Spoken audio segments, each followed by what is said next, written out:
मनोज दे जी। राधे राधे। राधे राधे महाराज जी। महाराज जी, मैं यूट्यूब पर लोगों को सोशल मीडिया के बारे में सिखाता हूँ और मोटिवेट करता हूँ। महाराज जी, मेरा एक प्रश्न है, ओवर थिंकिंग से कैसे बचें? किसी भी चीज को लेकर बहुत ज्यादा नेगेटिव सोचता हूँ कभी कभी। तो आप क्या सिखाते हैं लोगों को? लोगों को महाराज जी मैं सिखाता हूँ कि मतलब आप यूट्यूब से कैसे सोशल मीडिया से रोजगार कर सकते हैं। बच्चा, परम विश्राम जब तक मन को नहीं मिलेगा तब तक ये कभी शांत होने वाला नहीं। चाहे आप 100 करोड़ रुपया रोज कमाने लगे, 100 करोड़ रुपया रोज कमाने लगे, चाहे आप हजारों लाखों विषय भोग रोज भोगने लगे, तो भी आपकी ओवर थिंकिंग रुकने वाली नहीं। समझ पा रहे हो या इसमें आपको कोई संशय है? नहीं। 100 रुपये की मांग, फिर 1000 रुपये की मांग, फिर 1 लाख की मांग, फिर करोड़ की मांग, फिर अरब की मांग, ये बढ़ती ही चली जाएगी। इसकी पूर्ति नहीं होती कभी, आज तक किसी की नहीं हुई। इतिहास साक्षी है। उसी की पूर्ति होती है जिसको अध्यात्म का ज्ञान हो जाता है। उसके अंदर ये वृत्ति आती है, जथा लाभ संतोष सदा, काहू सो कछु न चाहोंगो, परहित निरत निरंतर मन क्रम, वचन नेम निबहोंगो, कबहू कहो या रहा निरहोंगो। जिसमें हम अपने विचारों पर शासन कर सकते हैं, हम अपने मन को शांत कर सकते हैं। वो रुपया नहीं होता, वो भोग सामग्री नहीं होती, वो अध्यात्म होता है। आप इस बात को स्वीकार करते हैं? जैसे आपका मन कह रहा है कि ये शरीर भोगने को मिल जाए, तो उस शरीर को कोई भोग रहा है, या आपको ही मिल जाए, तो कुछ दिनों बाद आपका मन किसी और शरीर को भोगने की मांग करेगा, फिर किसी दिन और, फिर और ओवर थिंकिंग, ये सोच बढ़ती ही चली जाएगी आपकी, कभी रुकने वाली नहीं। ये रुकेगी तो एकमात्र श्री भगवान का आश्रय लेकर अध्यात्म ज्ञान नाम जप के द्वारा रुकेगी।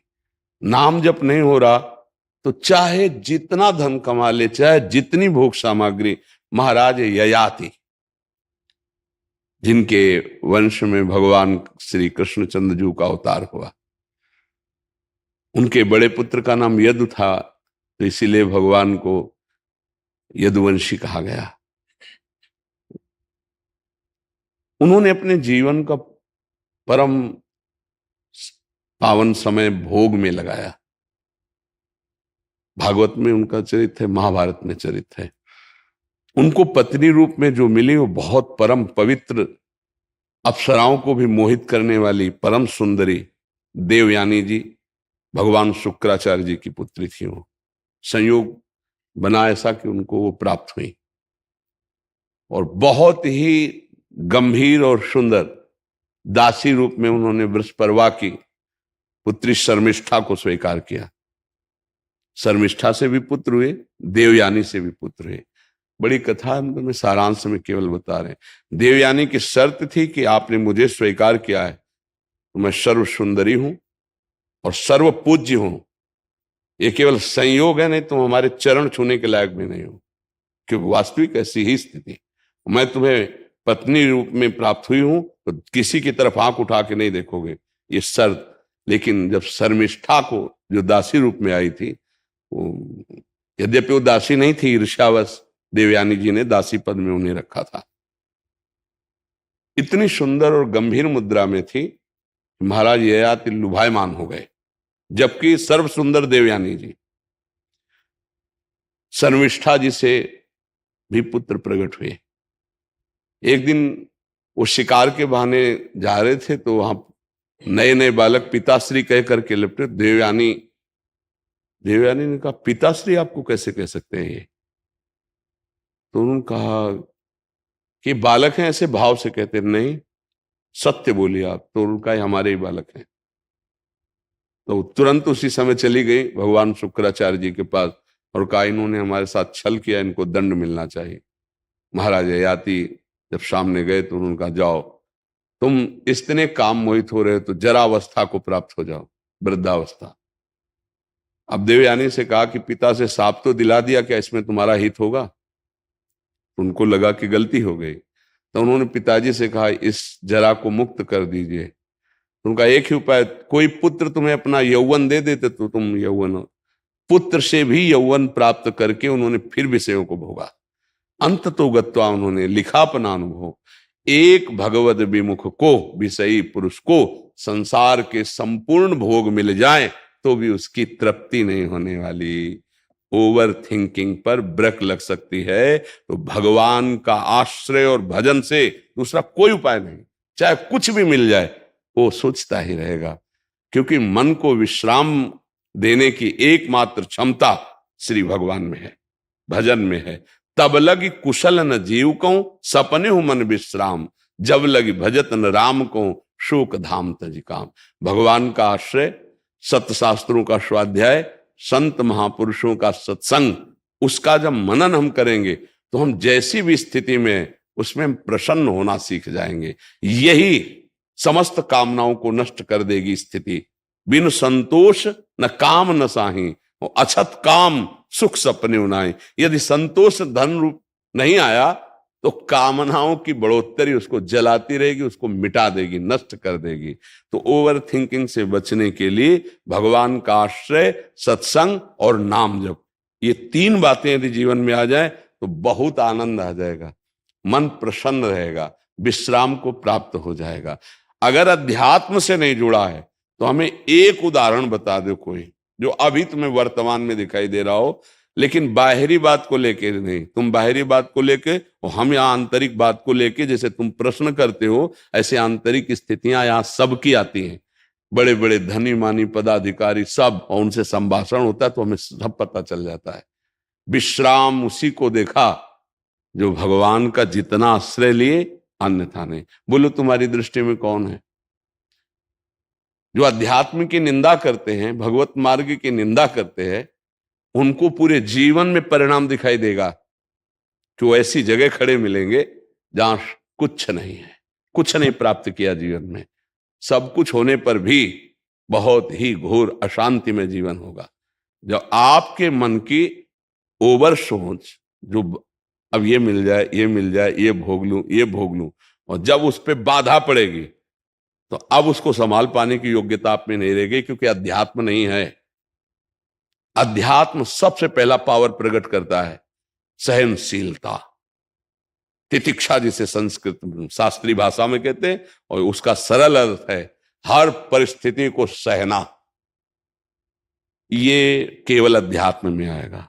सम्मान मिलता है, मेडल मिलता है तो सब फूल जाते हैं, लेकिन जब अपमान और हार होती तो अच्छे अच्छे को रोते देखा गया है। ये क्या है? एक पक्ष को, सम्मान को, जीत को, लाभ को, सुख को तो तुमने अपना माना उसे, और जब दुख आया, अपमान आया, हार आई, तब वो ऐसे मुस्कुराते तो तुम्हें पता चलता कि उत्साह संपन्न करना किसे कहते हैं। और वो केवल अध्यात्म से हो सकता, प्रकृति से नहीं हो सकता। इसीलिए अध्यात्म के बिना सही मोटिवेशन स्थायी नहीं हो सकता। सही उत्साह अध्यात्म से मिलता है, जो अपनी इंद्रियों को काबू में करके फिर चले, चाहे गृहस्थ हो चाहे विरक्त हो। इंद्रियां काबू में है, मन तुम्हारे अधीन है, तो विश्व में तुम हर समय विजयी रहोगे। कोई भी द्वंद्व तुम्हें, हार जीत, सुख दुख, लाभ हानि, ये परास्त नहीं कर पाएगा। देखो भगवान श्री कृष्ण जैसा कोई मोटिवेशन करने वाला होगा क्या? वो कह रहे हैं सुख दुखे समय कृत्वा लाभा लाभो जया जयो। ऐ कर्मयोगी, सुख दुख में समान, लाभ हानि में समान, जय पराजय में समान। अगर इनका मोटिवेशन स्वीकार कर ले तो वो सदैव प्रसन्न रहेगा। ये हैं, देखो जगत गुरु भगवान श्री कृष्ण बोल रहे हैं, मात्रा स्पर्शास्तु कौन्तेय शीतोष्ण सुख दुखदा आगमा पाइनो नित्य तास्तितिक्षस्व भारत। ये अनित्य है, नाशवान है, काम क्रोध लोभ मोह मद मत्सर मान अपमान, इनके आने जाने में तो दुखी सुखी मत हो। सम धारण कर, समता को धारण कर, व्यथित मत हो। जो नहीं व्यथित होता वही परम पद का अधिकारी होता है। यम ही न व्यथ्यन्ते ते पुरुषम पुरुषर्षभ सम दुखा सुखाधीरम स्वमृतत्वाय कल्पते। बिना अध्यात्म के बच्चा ना तो ओवर थिंकिंग को रोका जा सकता है, और ना हम शांत हो सकते हैं, ना हम प्रसन्न हो सकते हैं। हाँ, हर्षित हो सकते हैं तो परिणाम में शोकित होना पड़ेगा। आज हमारे मन के अनुकूल कार्य हो गया तो हर्षित हो गए, कल शोकित होना पड़ेगा। हमें लगता है कि ये 3 बातें जीवन में उतारनी चाहिए। पहला, भगवान का आश्रय, दूसरा भगवान का नाम जप, और ये दोनों पुष्ट कैसे हो? ये संत समागम।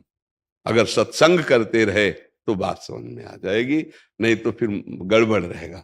जैसे समाज में किसी भी मार्ग का उपदेशक बने तो बहुत मजबूत होना चाहिए। जैसे डूबने वाले को निकालने के लिए तुम कूद रहे हो तो तुम्हें अच्छा तैराक और अपने से भारी वजन को लेकर तैरने का अभ्यास होना चाहिए।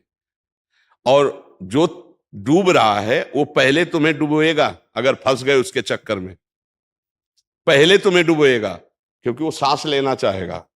तो बहुत बचा के, तो मोटिवेशन देने के लिए पहले अपने को इतना मजबूत रखना चाहिए कि कोई भी परिस्थिति हमारे उत्साह को ना नष्ट कर दे। चाहे सामने से गाली आवे, चाहे सामने से निंदा या अपमान आवे, लेकिन हमको उसको उत्साह बढ़ाना है, उसको सुख देना है। इतनी क्षमता केवल अध्यात्म में होती है, प्रकृति की पढ़ाई में नहीं होती। महर्षि, इन्होंने ये जो लिख रहे हैं कि ये मोटिवेशन देते हैं कि यूट्यूब में आप आओ और इससे आपको अच्छे पैसे मिलेंगे, ये वाला मोटिवेशन देते हैं। आप चैनल बनाओ और ऐसा ऐसा काम करो, उसमें कोई दिक्कत आती है तो वो बताते हैं। हमें कोई परेशानी नहीं, जीवन यापन के लिए कुछ भी किया जाए, जो भी जैसा भी है, पापाचरण छोड़ करके जैसा भी हो, जो भी कार्य मिले, चाहे किसानी हो, व्यापार हो, नौकरी हो, जीवन यापन के लिए है। लेकिन जीवन किसके लिए है? जीने के लिए सब कार्य किए जाते हैं, लेकिन हम जी किसके लिए रहे? अब इस प्रश्न का उत्तर अगर हो तो सही मोटिवेशन मिल जाए। जीने के लिए बहुत से उपाय हैं। नौकरी कर रहे हैं, व्यापार कर रहे हैं, विविध प्रकार के कर रहे हैं, क्योंकि उसे पैसा मिलेगा, पैसे से भोग सामग्री मिलेगी, भोग सामग्री से जीवन चलेगा। तो जी किसके लिए रहे हो? इसका उत्तर समझ लो तो सही मोटिवेशन आ जाएगा, सही उत्साह आ जाएगा। हम जी रहे हैं भगवान की प्राप्ति के लिए। अगर मानव जीवन में भगवान की प्राप्ति नहीं हुई तो पैसा कमा रहे हैं भोगों के लिए, भोग भोग रहे हैं जीने के लिए, और जी रहे हैं भोग भोगने के लिए। फिर इसके बाद मृत्यु, फिर यही सब लीलाएं पशु पक्षी भी कर रहे हैं। बार बार जन्म, बार बार मरण, बार बार माँ के गर्भ में जाना। आज इस बार तो मानुषिक माँ मिली है, अगली बार कौन सी माँ मिले? इसलिए पुनरपि जन्म पुनरपि मरणम पुनरपि जननी जठरे शयनम, इस चक्र को काटना है, और इस चक्र को काटने का उत्साह भगवान की शरण में। यूट्यूब कोई अविनाशी या स्थायी दाता नहीं है। जिस दिन बंद हुआ तो डिप्रेशन में पहुंच जाओगे, नहीं पहुंच जाओगे तो सही मोटिवेशन नहीं हुआ। साथ में ऐसा भी मोटिवेशन होना चाहिए कि कल यूट्यूब बंद हो जाए तो आप में वो क्षमता होनी चाहिए कि आपके पास और भी मार्ग है, आपको निराश नहीं हो। महाराज जी आगे पूछ भी रहे हैं, बहुत लोग तो सफल हो रहे हैं इसमें, लाखों कमा रहे हैं, लेकिन वो but कुछ काफी असफल वो हो जाते हैं। सफलता भी अस्थाई है, स्थायी नहीं है। कह रहे हैं काफी असफल हो जाते हैं, उसका पुण्य का काम, ये पुण्य हो रहा है मेरा है, पाप हो रहा है, मैं तो उनको मोटिवेट कर रहा हूँ। मुझे समझ नहीं आ रहा क्या। पुण्य और पाप तो शास्त्र आज्ञा का पालन करने से पुण्य होता है, शास्त्र विरुद्ध आचरण करने से पाप होता है। इसमें कोई पुण्य और पाप का क्षेत्र थोड़ी जाए। यूट्यूब में आप चैनल बना करके एक व्यापार कर रहे हैं, लेकिन इसको सुकृत थोड़ी बोल देंगे, आप पुण्य थोड़ी बोल देंगे। मान लो खेती हो रही तो कोई पुण्य थोड़ी हो रहा है। खेती से जो अन्न पैदा हुआ मेहनत से, वो जो आप दूसरे को पवा रहे हो, जिससे कोई संबंध नहीं है, भूखा है, अब ये पुण्य बात हुई। आप तो व्यापार करने का एक रास्ता बता रहे हैं, तो ये तो जीने का रास्ता है। अब यूट्यूब से जो आपको मिलते हैं उनमें से कितने औषधालय में बेचते हैं आप, कितनी के गरीबों की औषधि करवाते हैं, कितने पैसे की, कितने भूखों का पेट भरते हैं, कितने के वस्त्र देते हैं, वो पुण्य शब्द से जुड़ेगा जाकर के। तो हमें लगता है कि थोड़ा हम शास्त्रों का स्वाध्याय करें, नाम जप करें, भगवद आश्रित रहें, क्योंकि यह सब बच्चा टिकाऊ नहीं। न यहां विश्व का कोई पद टिकाऊ है, न कोई संपत्ति टिकाऊ है, कुछ टिकाऊ नहीं है। यहां परिवर्तनशील नाशवान है। बढ़ाइए उत्साह, नौजवानों को प्रेरित कीजिए, पर साथ में इतना भी तुमको ज्ञान हो और उनको ज्ञान हो कि कमाना बुरा नहीं है, कमाओ, लेकिन उनका धर्म में प्रयोग करो और शास्त्र स्वाध्याय करके आध्यात्मिक बनो, जिससे तुम हर कष्ट को सह सको। हाँ, एक बार चक्रवर्ती सम्राट पद पर हस्तिनापुर के राजा बने युधिष्ठिर जी।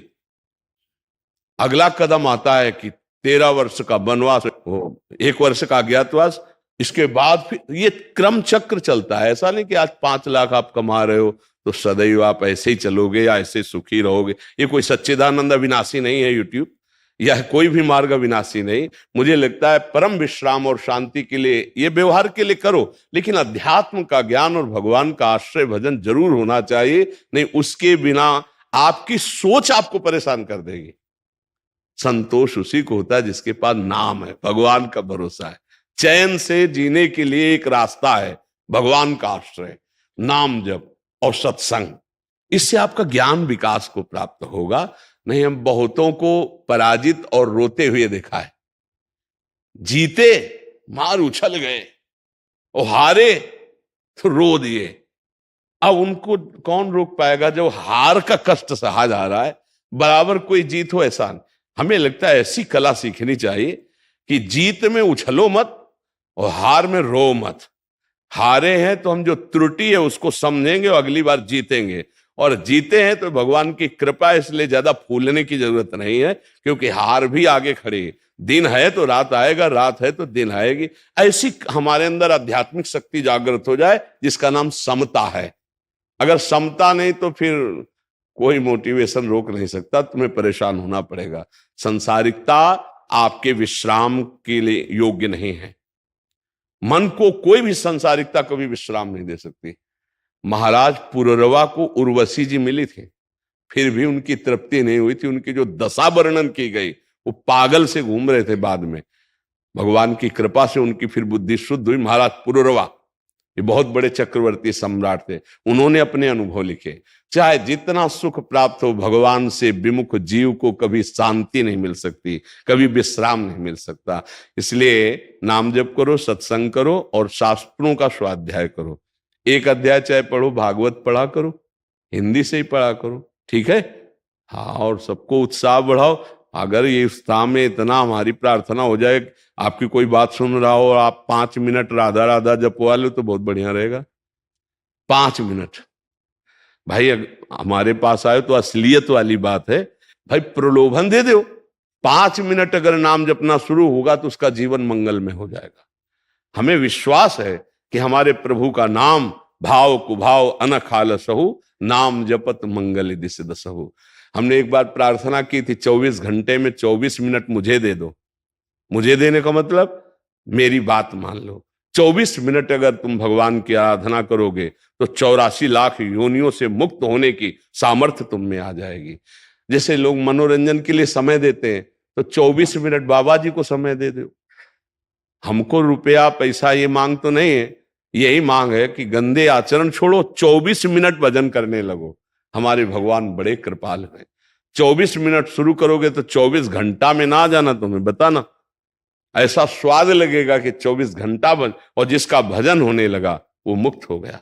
भजन करने वाला ही भव समुद्र से मुक्त हो सकता है, दूसरा कोई उपाय नहीं। तो एक दिन जाना है यहां से, 5 अरब बैंक में है तो 5 पैसा लेके नहीं जाना है। बड़े दोस्त हैं तो कोई सहयोग ले करेगा, यमदूतों की पिटाई से आपको बचा ले, इतना कोई अंगरक्षक पैदा नहीं हुआ। विश्व में कोई ऐसा अंगरक्षक नहीं है जिस समय यमदूत पिटाई कर रहे हो हमारे को बचा ले। वो केवल भगवान का नाम, भगवान ही बचा सकते, दूसरा नहीं। इसलिए अंतिम मोटिवेशन नाम, भगवान का आश्रय, वही आपको बचाएगा।